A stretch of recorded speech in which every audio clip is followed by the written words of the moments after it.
وزیر اعلیٰ سندھ سید مراد علی شاہ نے نیا ناظم آباد جم خانے کا سنگ بنیاد رکھ دیا۔ اس موقع پر وزیر اعلیٰ سندھ کا کہنا تھا کہ صحت مند اور مسابقتی معاشرہ ہماری اولین ترجیحات میں سے ایک ہے۔ اسی طرح نیا ناظم آباد جم خانہ ہمارے نوجوانوں کو مثبت سرگرمیوں میں مشغول رکھے گا۔ وزیر اعلیٰ سندھ نے کہا کہ ہمیں مل جل کر اپنے نوجوانوں کے لیے ایسے ہی راستے ہموار کرنے کی ضرورت ہے جہاں انہیں بہترین کھلاڑی بننے میں مدد مل سکے۔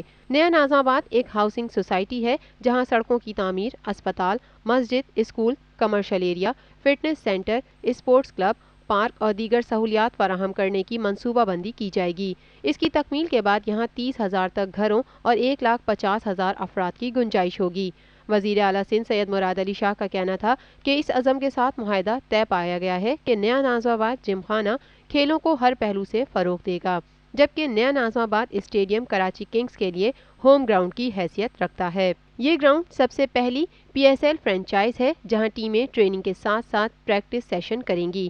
اس موقع پر نیا ناظم آباد ٹیم کی حوصلہ افزائی کرنے کے لیے تاجر برادران، بینکاروں اور کرکٹرز کے ساتھ کراچی کی معروف شخصیات نے بھی شرکت کی۔ اس موقع پر عارف حبیب گروپ کے چیئرمین عارف حبیب نے ٹیم کو مخاطب کرتے ہوئے کہا کہ کرکٹ ایک سنسنی خیز کھیل ہے جسے پوری قوم محبت کرتی ہے اور اس سے لطف اندوز ہوتی ہے۔ ہماری نیک تمنائیں اور دعائیں کراچی کنگز کے ساتھ ہیں اور ہمیں امید ہے کہ ٹیم بہتر اور مسابقتی کھیل پیش کرے گی۔